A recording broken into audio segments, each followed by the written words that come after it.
Hey, it's late October, 21st around here. I have had a lot of fun lately. I think last week I threatened that I was just going to go take some time off and play the guitar.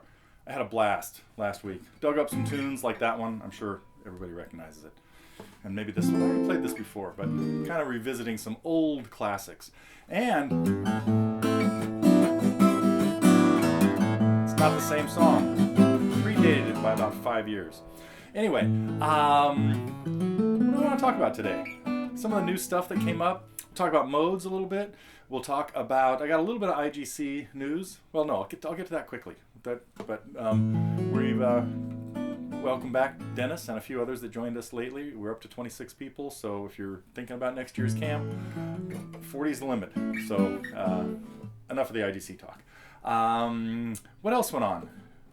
Well, actually, no.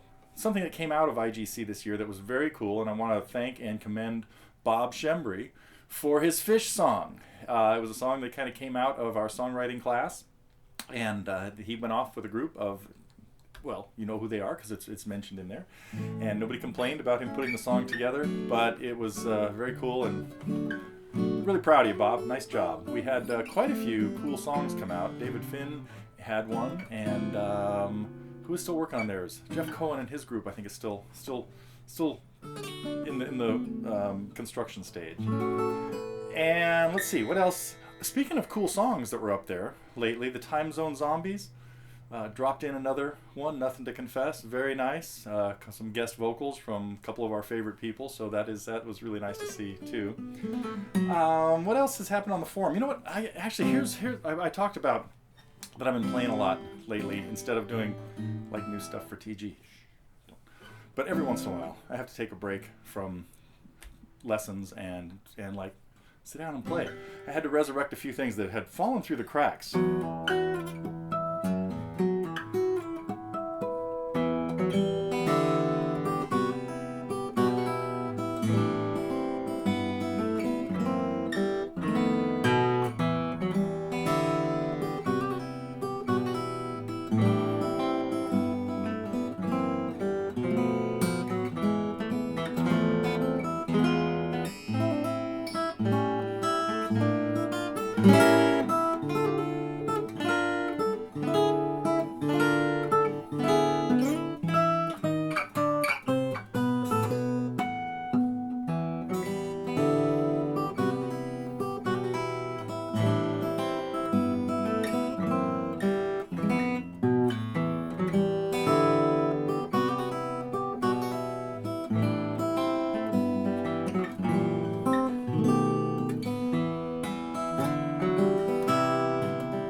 That was one of them.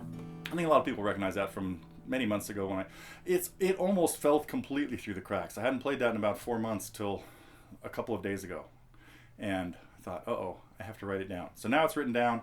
It's in tab. Might have to do a lesson on it. So let me know if anybody would like to work on that one. Speaking of lessons that went up, we had another addition to John Renbourn's tune. I'm not going to go into the tuning right now for Bicycle Tune. Got the last two parts of that coming up in a week or so, and gotta thank Vanessa for some cool tunes. Bonnie Raitt tune that we got a little hung up on last week, so we put it out Monday of this week. And Richard Marx song that reminded me, well, not that song, but one of the things I've been thinking about, especially with unusual progressions like this. Christopher Gunning, by the way, wrote that, in case anybody is a fan of the series and knows what I'm talking about. I think I'm going to play some other kind of cryptic things today, if I haven't already. But there are certain chord progressions that I thought had been banned in songwriting, but apparently I'm wrong because they keep using them. Graham Nash still keeps using it, and oh boy, I watched a lot of Nash this week. The thread that came up a couple of weeks ago with the three of them and Dan Rather. I hope everybody got through that. It did remind me of one of the other things that came up was another lesson of Sandy working on Just a Song Before I Go, and watching that Crosby, Stills and Nash thing with Dan Rather got me looking at other little clips of theirs, and one that I was particularly that drew my attention was the one with Nash and Stephen Colbert, I think, talking about a few things. And at the end of that, I hope I'm talking of the right one. It was only about 6 minutes long. at the end of it, he asks him about just a song before I go, and Nash does come up with most of the same story that Crosby had, that somebody challenged him to write it when he had a couple hours to get to the airport. Says, I bet you $500 you can't write a song just before you go. And Nash said he still had the $500, and it was kind of a sketchy character that he was hanging out with in Hawaii at the time. So I encourage you to check out that video and pay close attention to his left hand as he plays through the song. He doesn't always remember the chords, but he usually would, when he sings that, he doesn't usually play guitar with it. He doesn't need to. I mean, we've got nice electric guitar playing, keyboards, and all this other stuff, so when they play it, he doesn't do that live solo, I think, very often, which would be evident if you watch him kind of fumble through it. That's not a progression that should be banned. That's a great progression. I might have to get back into the more banned progressions later. Let's see. Daryl, good job on the puzzle. Thanks for the clue. And yes, one of those things would have come in handy, but actually none of them were necessary. And Daryl was the only one who sent me a PM with the correct answer to last week's puzzle. So I guess I will abandon the puzzles since nobody seems to care. But speaking of songs, I'm going to play one here that I resurrected a couple days ago. But I'm going to go out on a limb. Oh, this is open mic 101. Do not do this. I'm going to totally screw this up. I've never gotten it right before. Nah. But this is a song that is near and dear to my heart because of it led to a whole string of events in my life that I'm sure many of you know about. I'm sure many of you don't as well. But plus I have new strings on the guitar right now, so it's been really fun to play since, well, yesterday.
Always got to work on that run. That's the last thing that always comes back every time I start working on that song. So, got to put more time in on the hardest parts. Learn from that. Let's see, what else? Oh, the Martin tour. Did I already talk about that?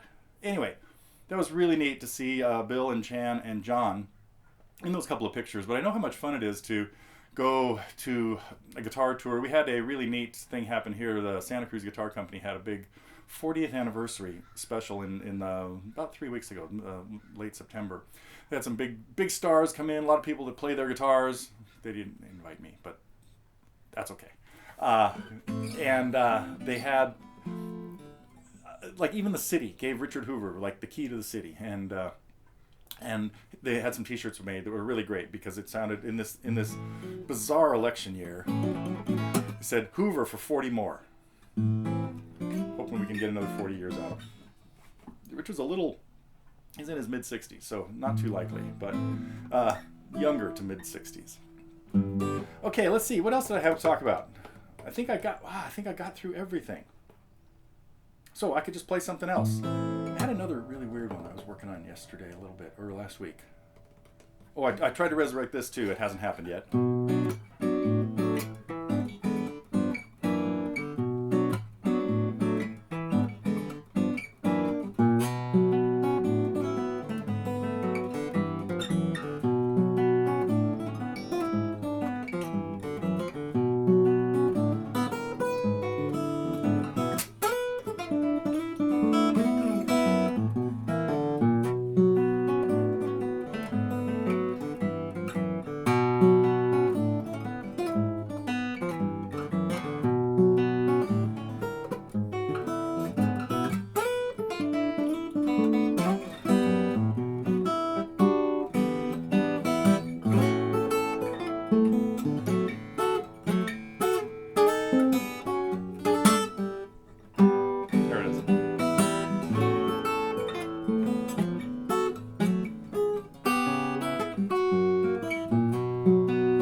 Not going to transition. We'll try that again.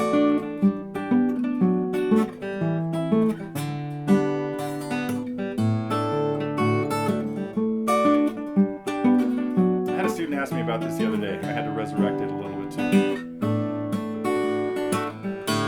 Different ending, huh? What happens next? Oh yeah. This is really because I have never come up with a way to end Bluesland yet. Ending.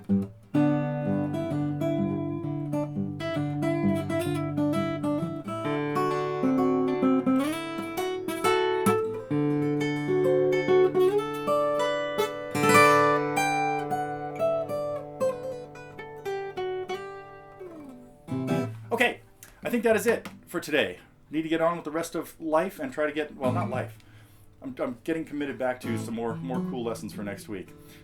Did I play it? Yes, I already played that. Never mind. I already gave away one that is possibly under construction. And really open suggestions, too. So keep that line happening there. Boy, I should talk about the uploader, because I don't know. Jamila, did we get it working yet? Oh, wait. I should ask you that, like, in real time. That is it for today. I will be back. Let me triple check my list. Oh, no! That is not. I did not answer. Boy, good thing I looked at this. If a song's in the key, uses chords from any given key. Let's say it's in the key, let's say it uses C, G, A minor, and F. But if it revolves around one of the chords that isn't C, it's not in C major. It's in one of those other keys. If it revolves around A minor, we'd say it's in the key of A minor. Now, if it revolves around C, we'd say it's in the Ionian mode. The major key. If it revolves around A minor, we'd say it's in the Aeolian mode. It revolves around step 6. If it revolves around F, so let's say we had a song that did this. Let me see if I can make it up.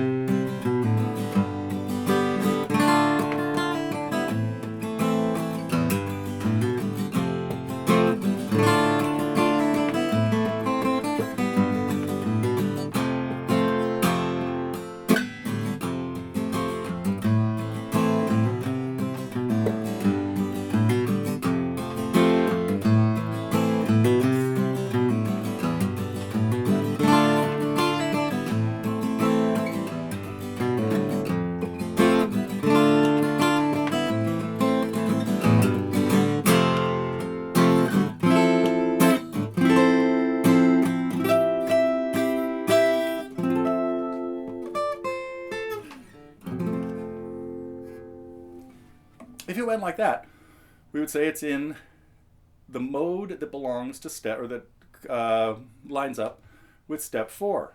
That would be the Lydian mode. If it were revolving around G,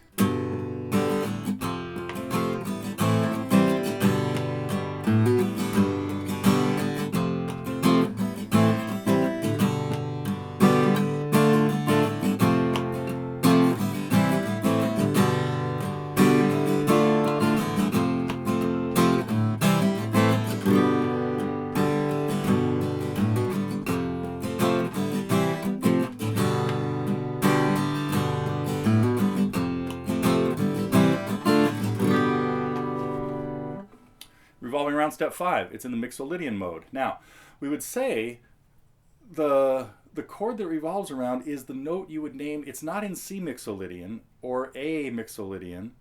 It's in C major if it revolves around C. It's in A minor if it revolves around A.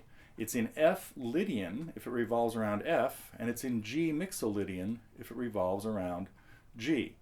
Those all have the same key signature. They're all related keys, just like a major key has a relative minor key. It also has a relative Dorian key, a relative Phrygian key, a relative Lydian key, a relative Mixolydian key. And we're not going to go into step 7, the Locrian key. Doesn't exist. Or has been banned properly. Okay, so I hope that helps a little bit. So the question about the song that was in, that used D, A, and G, but was revolving around A, the key signature is 2 sharps. The key is A Mixolydian. Okay, enough of that for now.